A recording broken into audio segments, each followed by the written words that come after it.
Bismillahirrahmanirrahim. Assalamualaikum warahmatullahi wabarakatuh. Selamat datang, selamat menonton program Bicara Alam dan Tamadun Melayu dengan slot bedah buku yang akan kita sampaikan pada hari ini. Pada hari ini kita akan mengadakan salah satu proses bedah buku yang ditulis oleh seorang penulis muda, seorang pengarang muda yang bernama Muhammad Nur Amirzuddin, yang merupakan pelajar sarjana muda perakaunan di Universiti Kebangsaan Malaysia. Dan walaupun beliau mengikuti program sarjana muda perakaunan, tetapi beliau memiliki satu minat, iaitu minat menulis, iaitu yang dizahirkan daripada apa jua yang diinspirasikan, apa jua yang ingin disampaikan untuk dijadikan sebagai bahan pemikiran kepada peminat-peminat ataupun mungkin kepada mereka yang terinspirasi untuk mula menulis. Dan bersama-sama dengan saya iaitu yang telah saya nyatakan tadi, itu saudara Muhammad Nur Amirzuddin, ataupun nama penanya iaitu Amir Suhaimi. Begitu? Betul. Ya? Okey. Jadi saya mewakili pihak Perpustakaan Alam dan Tamadun Melayu mengucapkan selamat datang ke program Bicara Alam dan Tamadun Melayu untuk slot bedah buku pada kali ini. Dan ini merupakan pengisian pertama kita pada tahun 2024. Dan bersama-sama dengan kami di sini, iaitu sebuah, kita katakan ini sebagai cerpen, cerpen yang berjudul Nakal-Nakal yang telah dihasilkan oleh saudara Amir. Okey. Baiklah saudara Amir, boleh tak Amir ceritakan sedikit bagaimana detik-detik awal Amir boleh berkecimpung dalam bidang penulisan dalam usia yang muda, ya? Baik saudara moderator, terima kasih. Pertama sekali saya nak ucapkan terima kasihlah kerana pihak Perpustakaan Alam Tamadun Melayu sudi untuk menerima saya sebagai salah seorang panel untuk cakap tentang dan mempromosikan sekali buku saya yang baru keluar tahun ini, Nakal-Nakal. Jadi soalannya bagaimana saya boleh berkecimpung dengan bidang penulisan ni, sebenarnya sudah lama. Sejak saya di bangku sekolah rendah lagi. Saya pada mulanya saya cuma minat, saya dengan kawan saya Zunur Faiz, kami mula-mula buat komik. Lukis, sebab dulu waktu zaman rakan sekolah ke? Rakan sekolah rendah. Waktu tu kan zaman dulu kan ada kartun-kartun dekat TV. Jadi kami zahirkan apa yang kami tonton tu dalam satu kertas A4 dilipat dua. Kami tukis kartun yang tentang kehidupan kami segala. Maksudnya komik? Komik. Okey. Rasa kami, kadang-kadang kami buat macam untuk buku lah. Kami berikan kepada kawan-kawan sekelas untuk baca. Kemudian menginjak pula ke usia remaja, saya menulis dalam satu aplikasi yang mana saya tulis cerita tu bergenre fantasi. Agak lama, saya pun dah tak pasti ke mana perginya tulisan-tulisan tu. Tapi waktu tu saya agak kurang berpuas hatilah dengan diri sendiri, sebab saya fikir ini bukan apa yang saya nak tulis. Jadi waktu tu saya tengah cari diri sendiri. Jadi lepas habis SPM, tamat SPM, Sijil Pelajaran Malaysia, saya tulis satu novel pendek dan saya terbitkan di blog saya sendiri. Saya cari ruang saya sendiri, sebab waktu tu nak cari ruang agak sukar kan. Saya pun waktu tu masih muda, jadi tak tahu sangat di mana saya nak hantar, di mana saya nak kongsi idea-idea saya. Jadi saya buat blog dan saya letakkan idea-idea saya kat sana. Kalau tak silap novelet tu disiarkan secara mingguan. Tajuknya Kisah Suci. Cerita tentang seorang pelajar perempuan, dia difitnah. Dia berada dalam kesusahan sebab dia difitnah, dan waktu tu tambah lagi dia dikatakan melahirkan anak luar nikah lah, sebab dia perutnya membesar, tapi rupa-rupanya akhir-akhirnya dapatlah tahu yang mana dia sebenarnya ada alami ketumbuhan dan dia meninggal. Jadi waktu itulah saya rasa macam saya dah temu dah apa yang saya nak tulis. Saya dah jumpa diri sendiri apa yang saya nak tulis untuk masyarakat. Sebab waktu tu dalam kisah suci tu juga saya dikritik orang-orang agamawan, saya dikritik masyarakat juga, kenapa mereka suka cerita, mereka suka dengar satu pihak saja, kenapa mereka suka memfitnah. Jadi jadi pada situlah saya dah temukan saya nak tulis yang begini. Jadi tamat saja saya matrikulasi, saya tulis cerpen-cerpen. Waktu tu pula Malaysia tengah dilanda COVID-19 kan. COVID-19. Jadi waktu tu ada banyak masa senggang. Jadi saya ambil masa senggang tu, saya tulis cerpen-cerpen yang mana saya tengok saya tengok daripada seputar saya. Itu ilhamnya. Dan macam tu lah saya kumpulkan banyak-banyak. Akhirnya saya hantar pada penerbit dan akhirnya adalah Nakal-Nakal ni. Subhanallah. Maka inilah terhasilnya buku Nakal-Nakal ini. Itulah.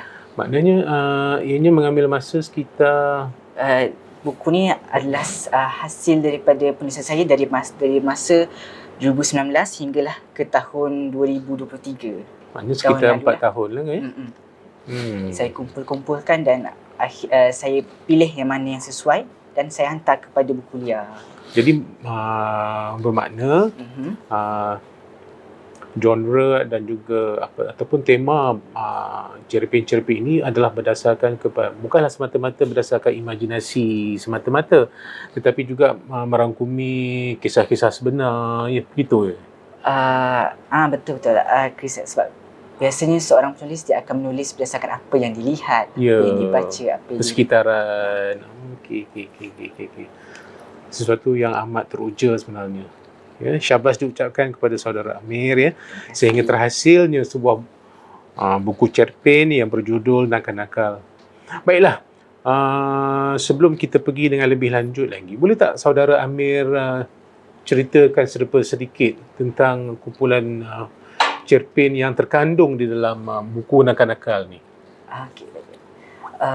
Nakal-Nakal ni sebenarnya macam saya dah beritahu sedikit tadi, dia merangkumi cerpen-cerpen yang saya tulis waktu tahun 2019 hinggalah ke tahun 2023. Yang mana waktu tu saya dah macam saya nak menulis begini, yang begini saya nak menulis tentang saya nak kritik masyarakat, saya nak kritik yang saya fikir inilah sewajarnya dilakukan oleh orang kita.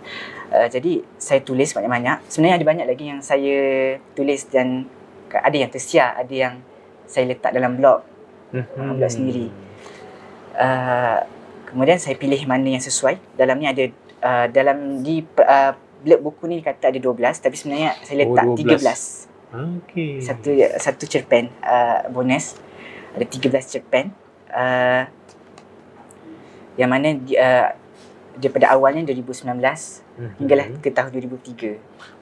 Maknanya susun aturnya bermula dengan Mimpi Nabi yang dihasilkan pada tahun 2019 sehinggalah yang terkini Si Gagalis Nuruddin yang dihasilkan pada tahun lepas, tahun 2023. Begitu.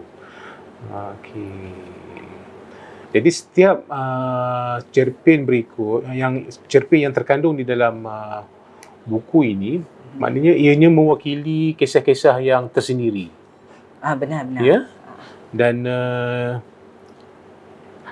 hasil daripada cerpen-cerpen ini sesuatu yang boleh mendorong kepada masyarakat, kiranya kita mendorong masyarakat untuk berfikir. Betul.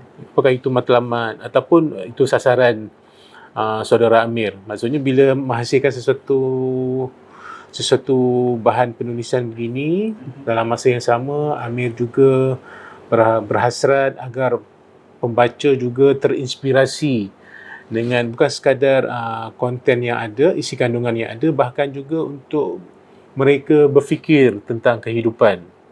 Ya, apakah begitu? Lebih kurang Ah, maksudnya begitu. Betul lah apa yang Encik Moderator katakan tadi. Okey. Sebab apa yang inspirasi daripada cerita-cerita ni adalah daripada kisah-kisah masyarakat.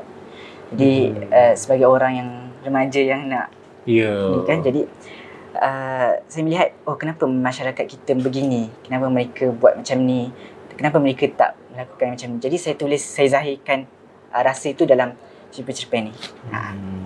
Ya, baik. Baiklah, boleh tak saudara Amir ceritakan dengan lebih, maksudnya secara spesifik, bagaimana detik permulaan, maksudnya seperti mana yang saudara Amir katakan tadi, permulaan saudara Amir mula menulis sejak berada di bangku sekolah lagi, ya. Ketika itu, apakah saudara Amir terinspirasi daripada mana-mana sumber ataupun secara semula jadi, ya, secara naturalisasi, ataupun mungkin didorong oleh ibu bapa, ataupun mungkin didorong oleh kawan-kawan, ataupun dengan bantuan daripada media-media elektronik seperti televisyen ketika itu yang mendorong saudara Amir untuk mula menulis. Sebab dalam usia yang begini muda, ini merupakan menjadi suatu keterujaan sebenarnya. Menjadi suatu yang menzahirkan rasa impresif. Ya, bagaimana saudara Amir dalam usia yang muda mula menulis.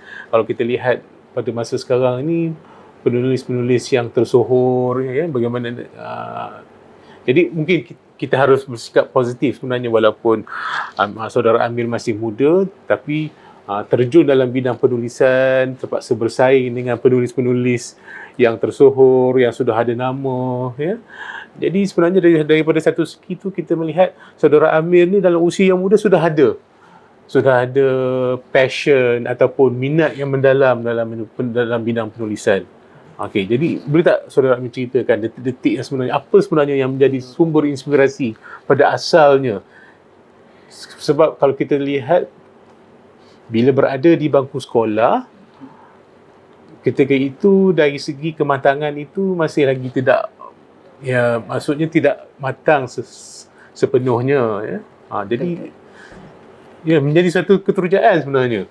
Ya, daripada situ bermulanya minat suka menulis. Jadi soalannya apa yang mendorong saya nak menulis lah. Sejak daripada menulis daripada usia sewaktu saya menulis 2019 itu kah ataupun bagaimana? Atau sebelum daripada itu? Sebelum itu. Yang bermula dengan menulis komik. Jadi berlakunya perubahan secara evolusi sedikit demi sedikit, kemudian menulis dalam blog, dan akhirnya sehingga terhasilnya cerpen yang pertama ni. Jadi mula-mula dahulu tu macam mana boleh terinspirasi sebenarnya? Apakah didorong oleh kartun-kartun dalam media-media elektronik ke, ataupun apa saja sumber-sumber luar yang boleh mencetus semangat, yang mencetus minat untuk menulis? Faham. Okay. Yang mendorong saya mula-mula untuk terjebak dalam bidang menulis ni adalah kerana saya sebenarnya memang minat nak bercerita. Okey. Dan waktu tu pula saya memang minat nak lukis, dan minat juga nak pegang buku sendiri waktu tu.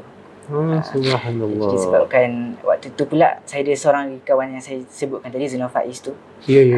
Dia pun gemar benda yang sama, dia gemar melukis. Kami sama-sama gemar tengok kartun, main game. Jadi itu semua menginspirasikan kami berdua untuk zahirkan idea-idea kami dalam kertas A4 yang dilipat dua tu. Ya. Jadi kawan baik saudara Amir tu sekarang berada di mana? Sekarang dia masih di Pahang kalau tak silap, sebab dia banyak bermusafir lah. Okay. Tapi kami masih kontak kalau kata. Apakah dia juga dalam, maksudnya apakah dia juga ada menghasilkan sesuatu? Saya kurang pasti, tapi kalau tidak silap saya, kawan saya tu ada juga terlibat dalam menulis lirik lagu.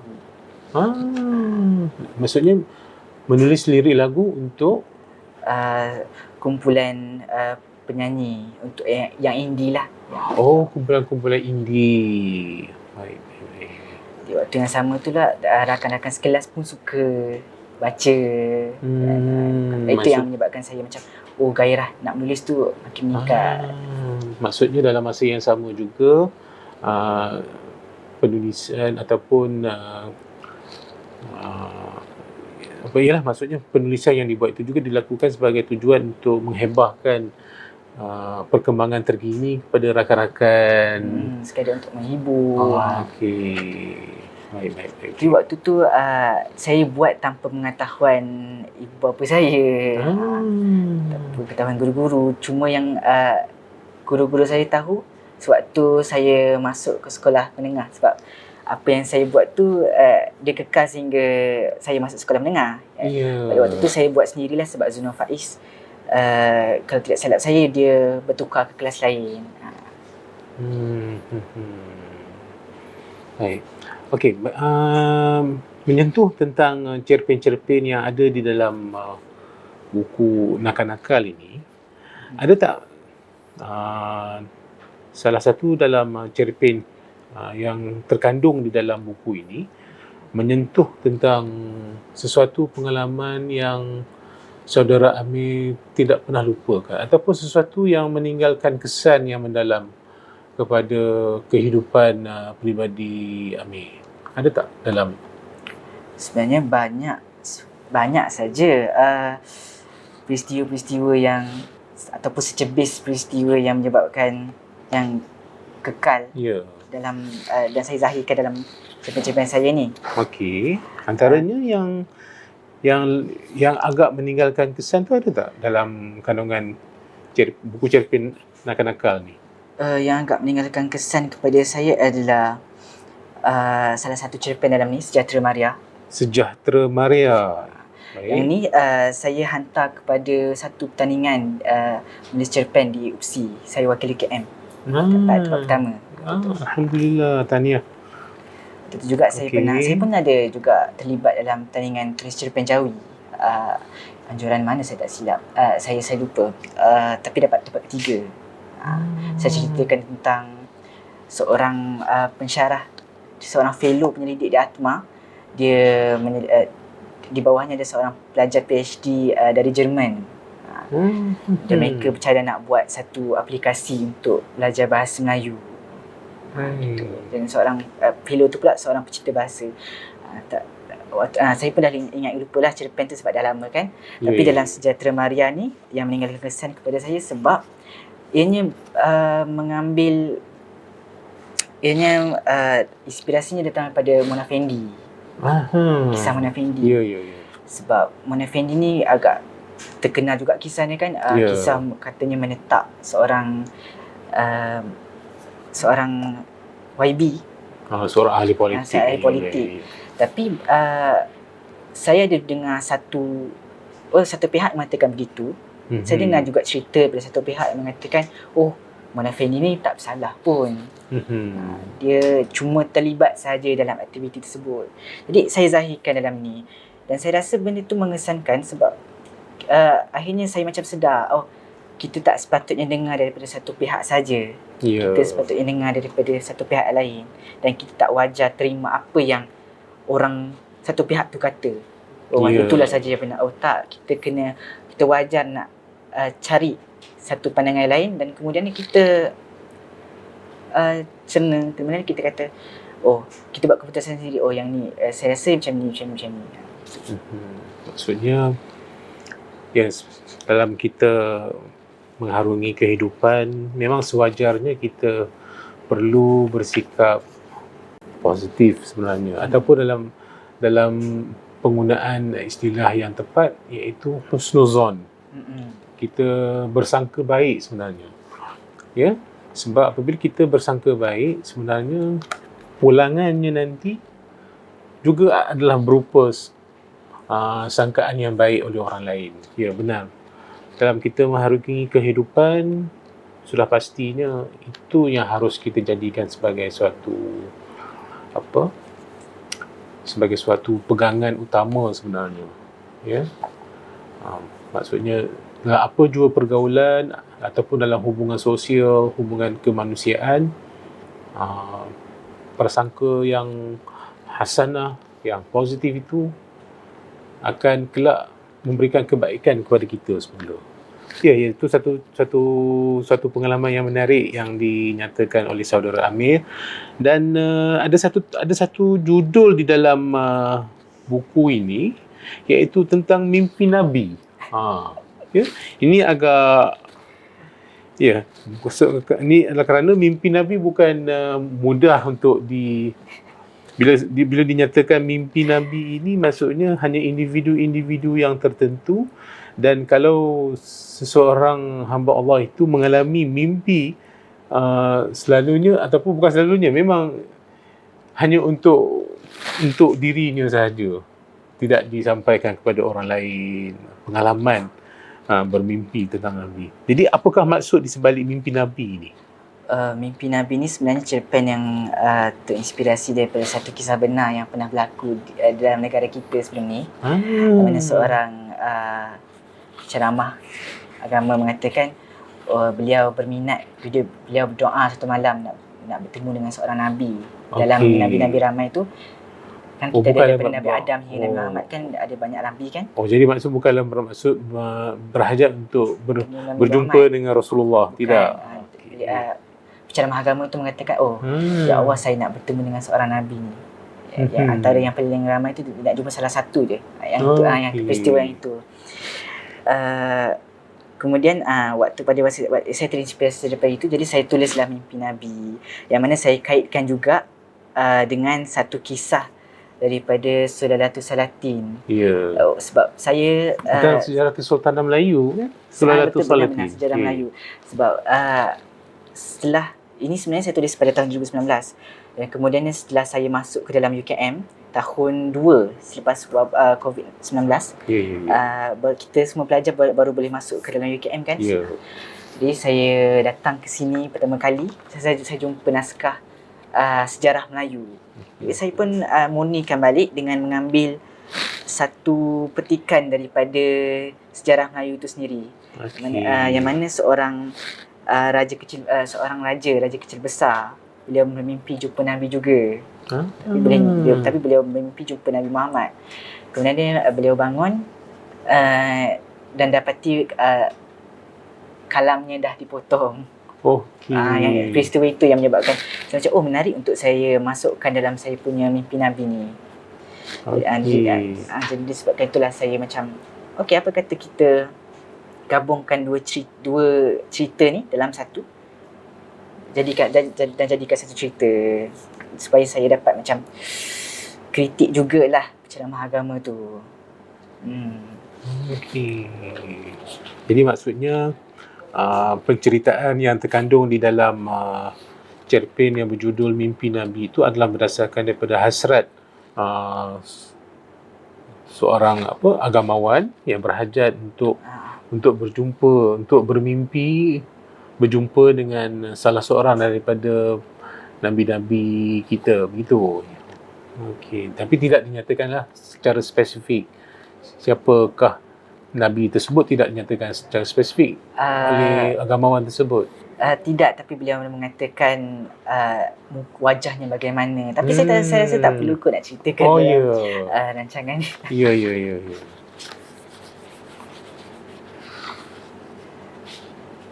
Baiklah. Bila melihat kepada perjalanan maksudnya perjalanan hidup saudara Amir sendiri, berdasarkan kepada pemerhatian, secara umumnya cerpen yang terkandung di dalam buku ini menyentuh tentang mengisarkan kepada pemerhatian dan juga observasi saudara Amir. Ada tak terdapat cerpen yang terkandung di dalam buku ini yang berkisarkan tentang saudara Amir kehilangan bapa? Ada tak terkandung di dalam buku nakal-nakal ini? Kalau saya tak silap saya seperti tiada, sebab fokus saya menerbitkan nakal-nakal ni sebab saya nak, fokus utamanya adalah untuk untuk menampilkan sisi-sisi nakal saya. Macam begitulah. Sisi-sisi nakal tu bukannya maksudnya sisi-sisi yang tak baik. Macam ada satu buku yang di Pustakaan Dalam Taman Melayu, tajuknya Yang Nakal-Nakal Usman Awang. Saya tak pasti masih ada atau tidak. Usman Awang. Usman Awang. Diterbitkan oleh penerbit fiksi. Buku itu bukan dia menceritakan benda-benda yang porno negatif, atau daripada Usman Awang. Ia adalah cerpen-cerpen lama yang menampilkan sisi-sisi nakal Usman Awang tu sendiri.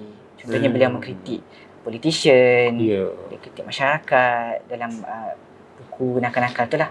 Jadi saya pun ambil macam terinspirasi jugalah daripada buku tu. Maka saya pun terbitkan nakal-nakal. Yang mana dalam cerita ni dia tak kurang bukan banyak cerita peribadi, tapi lebih kepada saya punya pandangan kepada satu isu. Jadi maknanya dalam penulisan cerpen ini, maksudnya tokoh sastrawan negara Usman Awang itu menjadi sumber inspirasi kepada saudara Amir ke untuk berkecimpung secara lebih serius dalam penulisan, maksudnya dalam penulisan cerpen ini? Bukunya saja. Buku ini saja. Bukunya yang tajuk Yang Nakal-Nakal Usman Awang tu saja yang macam beri saya inspirasi untuk letak nakal-nakal ni. Antaranya antara sebab untuk letakkan nakal-nakal dalam ni. Tapi kalau penulis, ramai saja yang mendorong, yang memberikan yang menjadi sumber inspirasi. Usman Awang pun serba sedikit ada jugalah cerpen dalam, sebab saya juga ada menekuni cerpen-cerpen Usman Awang. Saya fikir menarik. Antara penulis-penulis lain, saya suka baca Isamat Ismail, sastrawan negara Isamat Said. Kadang-kadang orang selalu tertukar dua nama tu. Saya juga terdorong untuk menulis sebab saya baca karya-karya Dr. Faizal Musa, Faisal Terani, Regina Ibrahim, Fahmi Mustafa. Sewaktu saya menulis, saya diberitahu tadi saya menulis satu novelet pendek yang saya dah simpan balik sebab saya rasa itu macam agak masih kurang lagi, iaitu novelet Kisah Suci. Saya terinspirasi untuk menulis waktu itu sebab saya baru saja baca Profesor yang ditulis oleh Faisal Terani. Itulah buku pertama Faisal Terani yang saya baca. Dan waktu itulah saya macam terdetik, saya nak menulis yang begini juga. Jadi waktu tu saya tengah menemukan diri dan saya terdetik nak baca Profesor. Dan waktu itulah saya macam, saya fikir saya nak menulis yang begini. Saya wajar menulis yang begini. Maknanya secara kesimpulan, secara umumnya setiap penulis itu ataupun penulis-penulis besar memiliki identiti dia yang tersendiri yang secara tidak langsung turut mempengaruhi saudara Amir untuk menulis. Benar. Dengan ciri-ciri yang berbeza-beza. Masing-masing ada kriteria dia masing-masing. Ada kelebihan yang dipamerkan oleh tokoh-tokoh penulis kita ini. Baiklah, okey.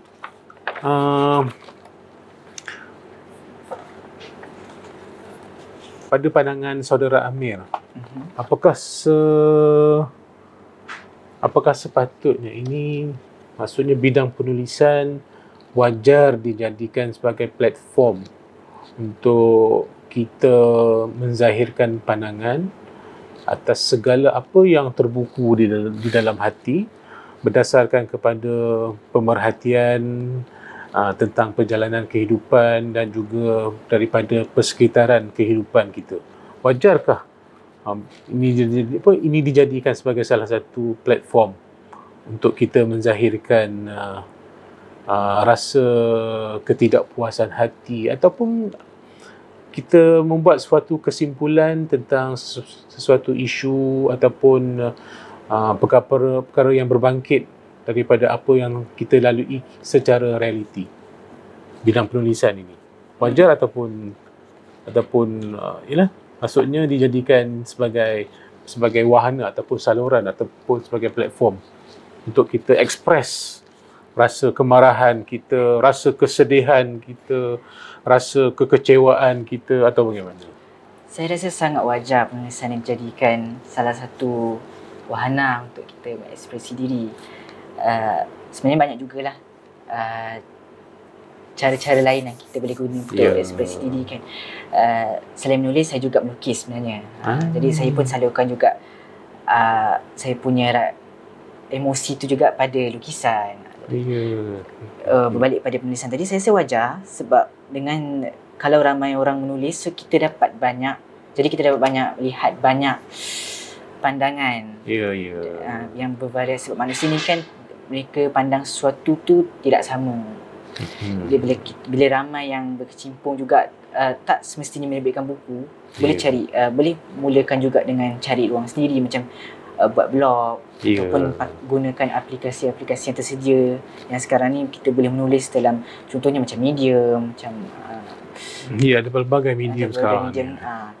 Jadi saya fikir jadi kita salurkan apa pandangan kita, kemudian kita boleh baca pandangan-pandangan lain untuk pembangunan diri kita sendiri. Ya, tepat. Betul sekali. Jadi maksudnya kita jadikan penulisan sebagai platform, sebagai saluran, sebagai medan, tetapi dipersembahkan dengan tone yang agak bersopan. Begitu. Maksudnya dari segi penggunaan kata-kata, penggunaan ayat, ataupun kita ada sedikit kebebasan untuk menggunakan terma-terma ataupun istilah-istilah yang maksudnya istilah yang menggambarkan pergolakan yang berlaku dalaman hati kita. Okey? Maknanya kita menggunakan bahasa yang sopan ataupun boleh, maksudnya bebas. Kita bebas menggunakan apa dua istilah. Saya sebenarnya orang yang berpendirian yang kita sebenarnya bebas untuk mengekspresi diri kita. Cuma setiap apa yang kita ekspresikan itu akan ada kesan-kesan dia semula. Okey, refleks kepada kita semula. Maksud saya kalau kita begitulah kan.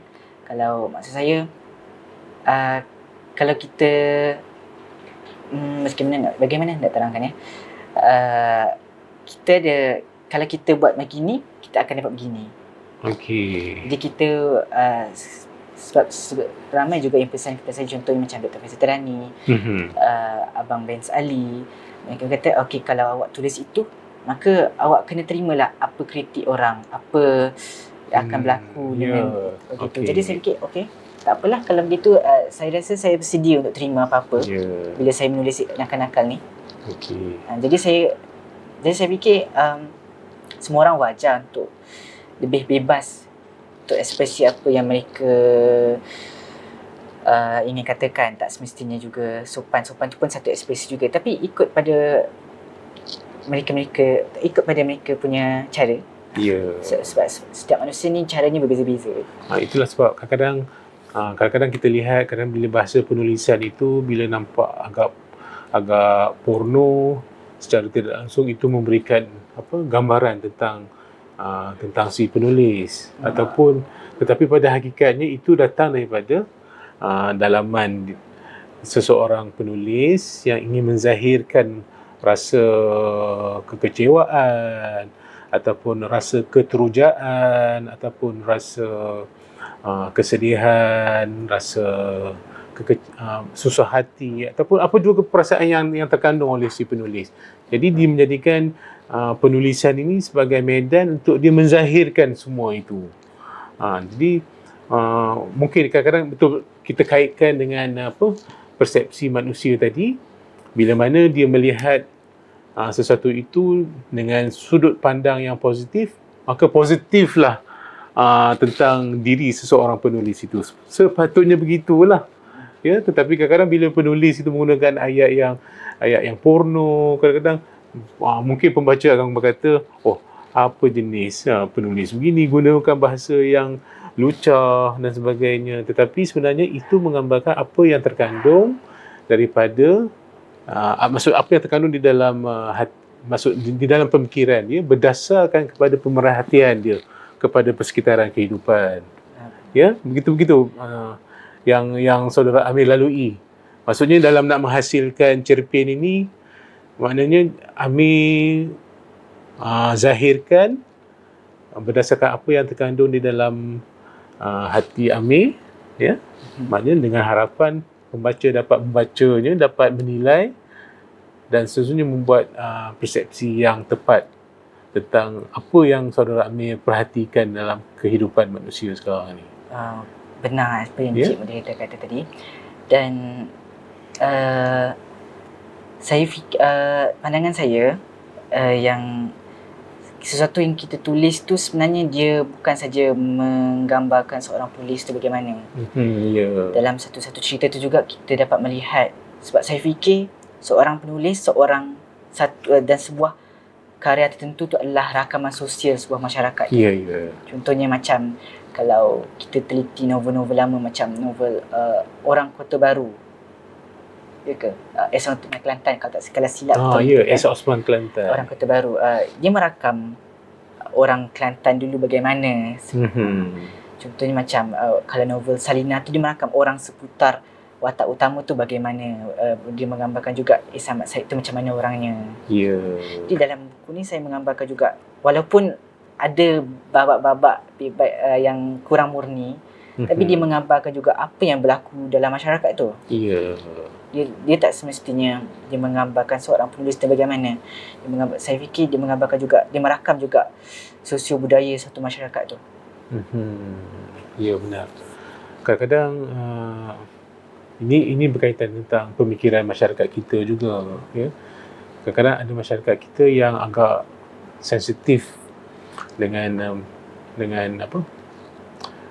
apa kita panggil sebagai, ialah maksudnya yang saya katakan tadi tentang penggunaan sesuatu bahasa itu.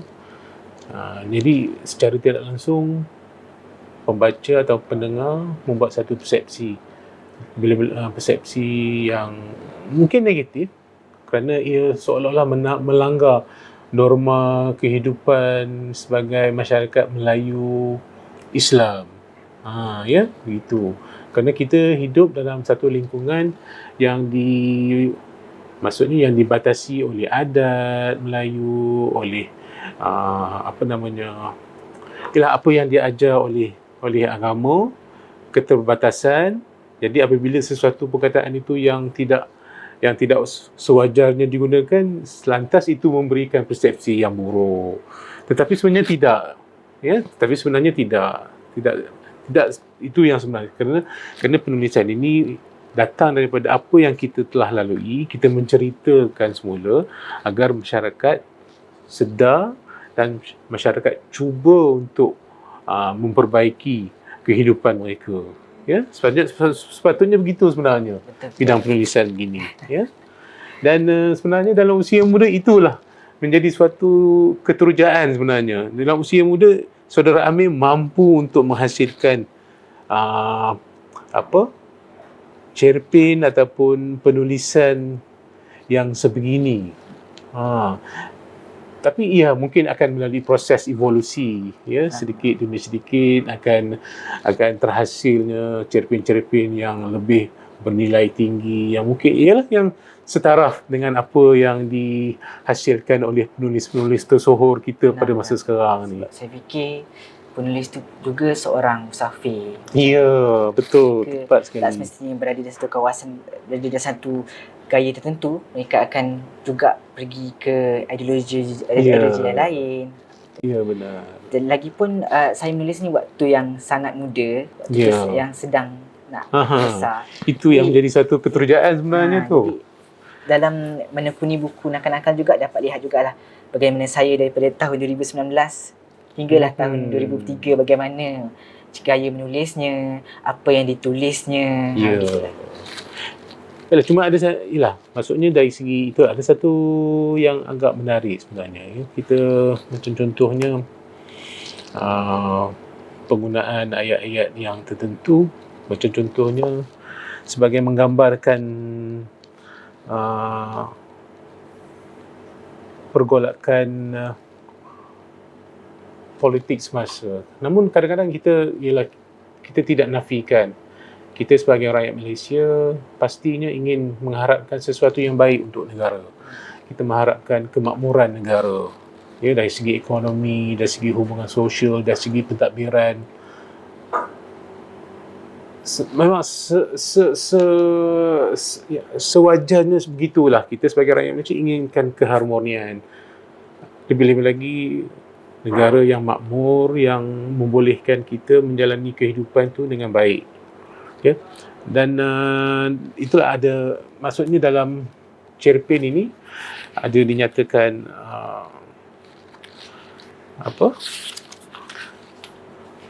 tentang parti politik tertentu Ya. dan kekayaan kita.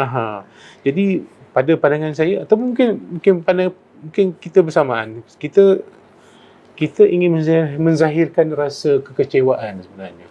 Kerana matlamat utama adalah kita nakkan kemakmuran. Tetapi disebabkan individu-individu tertentu yang dihasilkan oleh politikus tertentu yang cuba untuk memporak-porandakan negara. Ya. Dan bukan kita untuk berpihak kepada mana-mana entiti, tetapi disebabkan kita nakkan kemakmuran.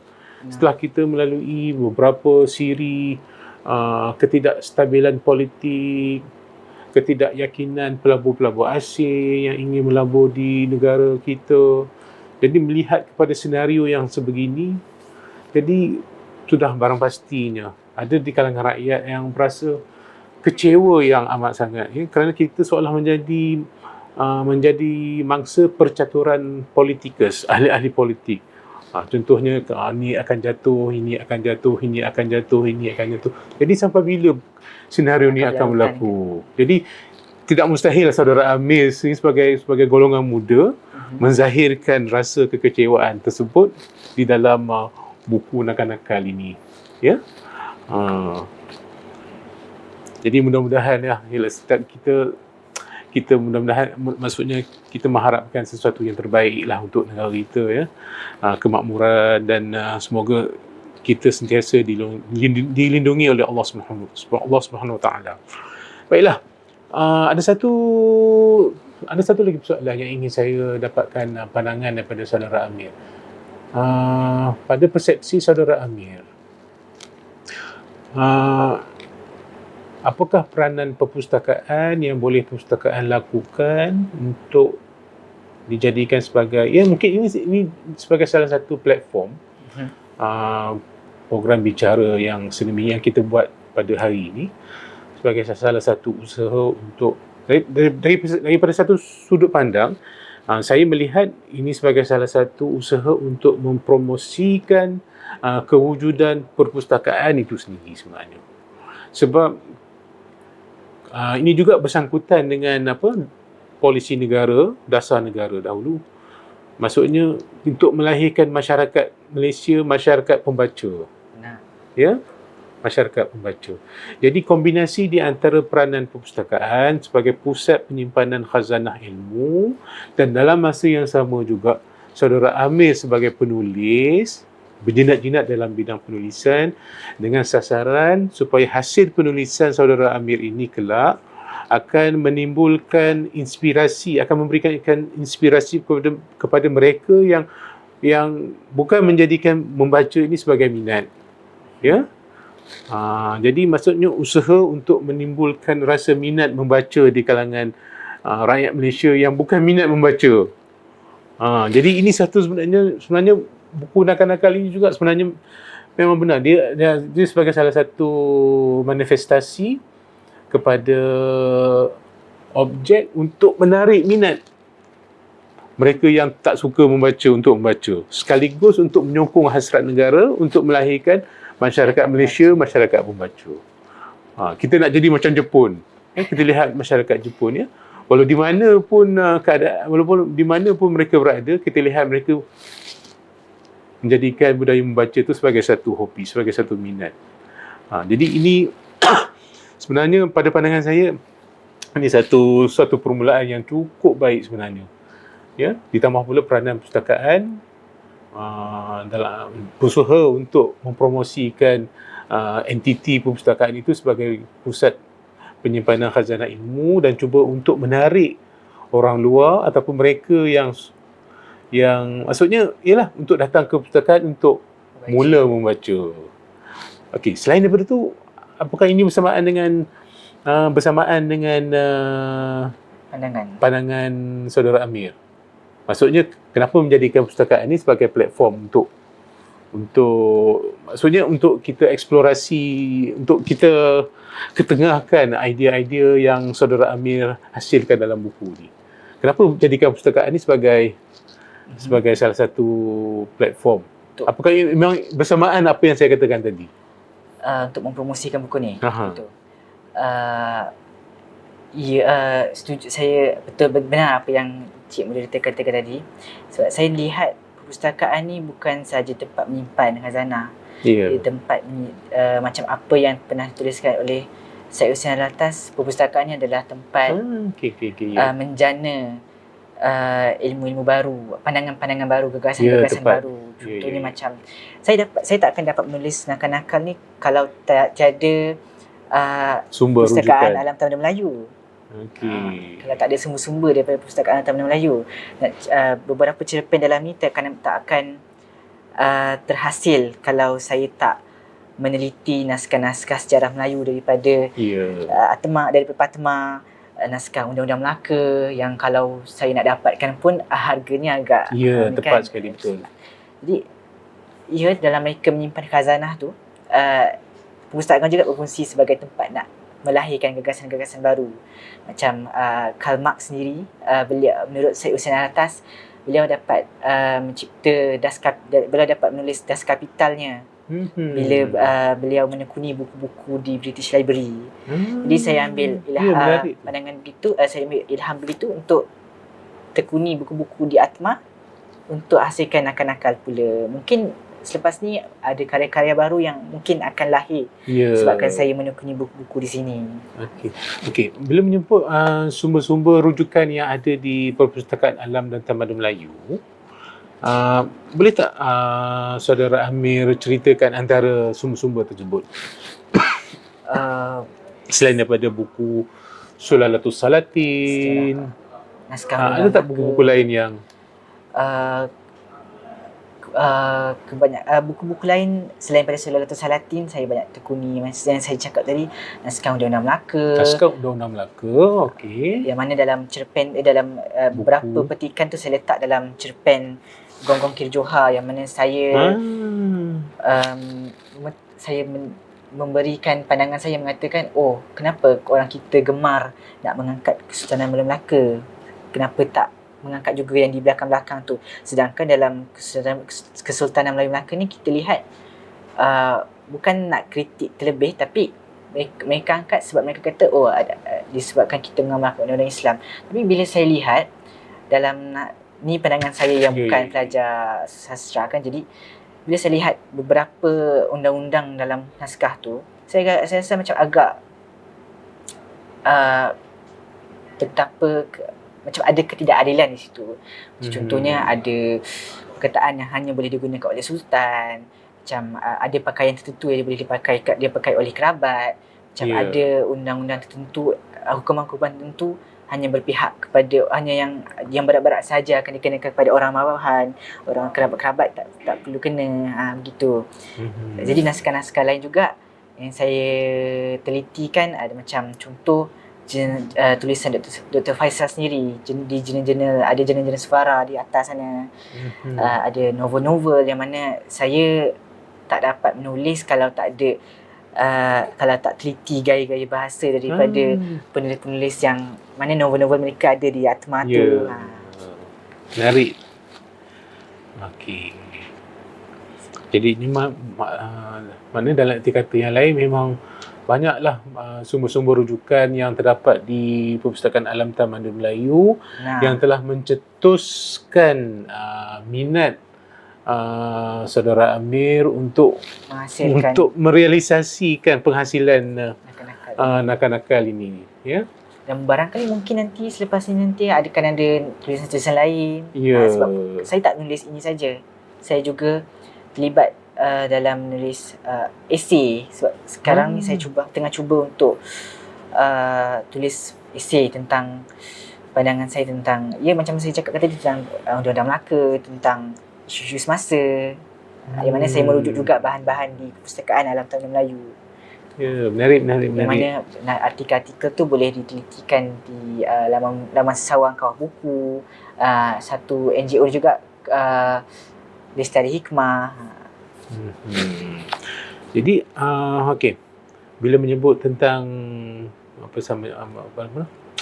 karya-karya akan datang,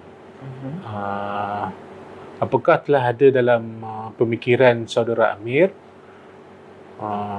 genre-genre terbaru ataupun tema-tema terbaru yang akan saudara Amir hasilkan pada masa-masa akan datang? Selain pada cerpen ni, mungkin saya nak nak cuba hasilkan dengan jayanya sebuah novel pendek. Tapi masih mencari lagi apa yang wajar saya tuliskan. Sebab saya memang gemar dengan cerpen. Ini memang saya punya minat lah untuk tulis cerpen. Saya juga ada tulis drama pentas, saya tulis artikel. Jadi, yang berjudul itu Terpinggir, itu drama yang pertama? Adalah drama pertama saya yang telah dijayakan oleh Kolej Amir Debaki. Dipentaskan di sempena Festival Teater UKM tahun lepas. Masya Allah, subhanallah. Cukup menarik. Baik. Baiklah. Jadi sebelum kita mengakhiri program bedah buku kita pada kali ini, ingin saya nyatakan sesuatu, ya. Saya cuba ingin dapatkan pandangan saudara Amir.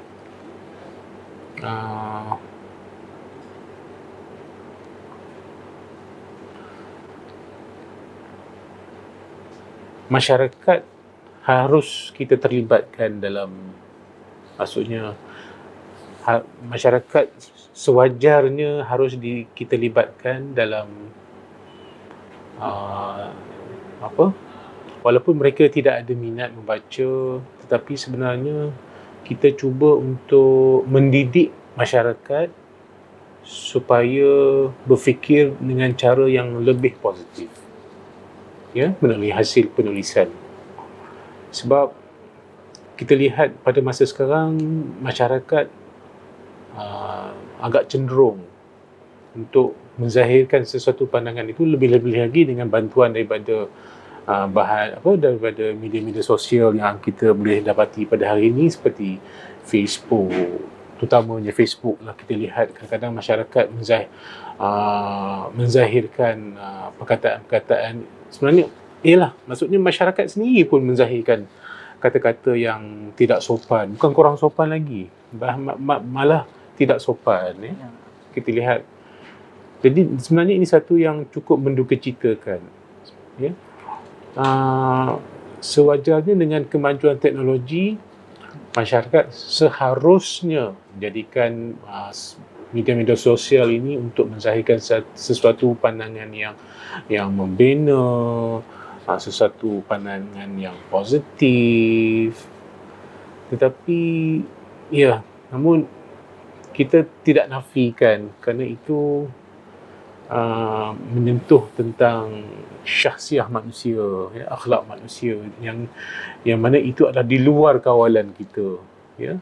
Tetapi setidak-tidaknya hasil penulisan yang saudara Amir realisasikan ini, setidak-tidaknya ini sebagai salah satu permulaan lah, ya, untuk saudara Amir mencetuskan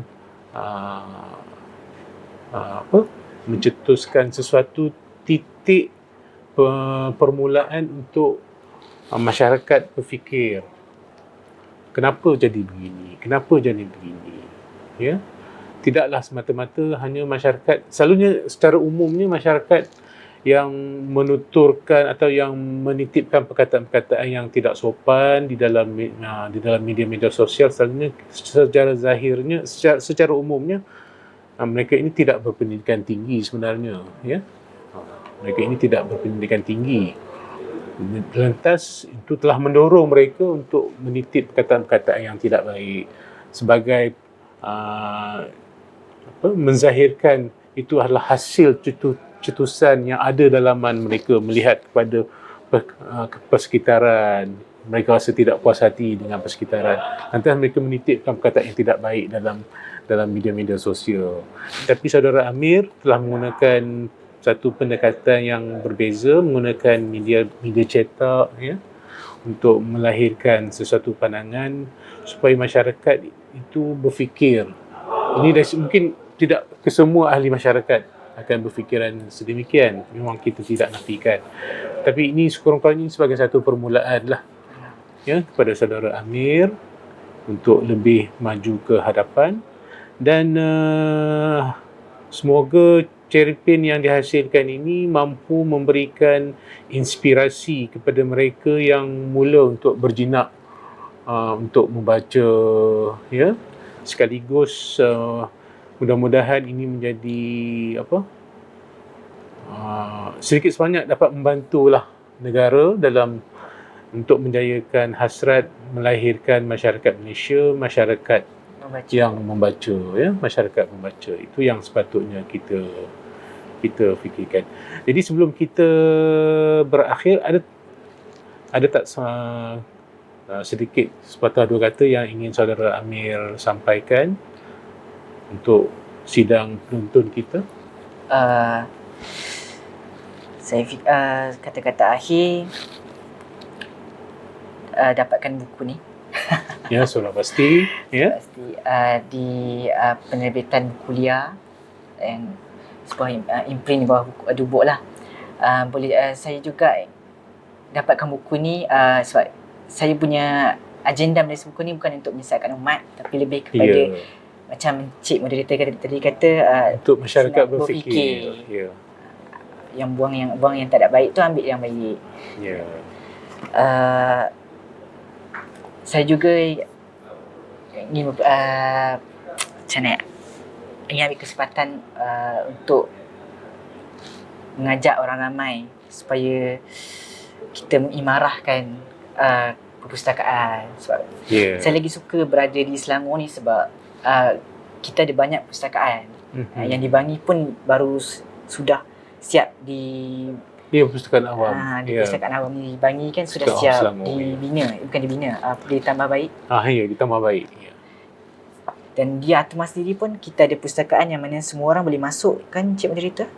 Sebenarnya tak ada masalah sebenarnya. Semua orang boleh masuk. Walaupun dari segi fakturannya mahal lah, tapi jika ada permohonan, kita benarkan saja sebenarnya, tak ada masalah. Sebab saya fikir wajar untuk semua orang, walaupun tak mengapa, walaupun tak dapat darjah tinggi-tinggi, tapi yang penting sekali kita menekuni idea-idea, gagasan-gagasan, lebih-lebih lagi gagasan-gagasan yang luar daripada zon selesa mereka. Sebab pada zaman situlah mereka dapat membangun diri mereka, dapat menilai yang mana yang wajar dan yang mana yang tidak wajar.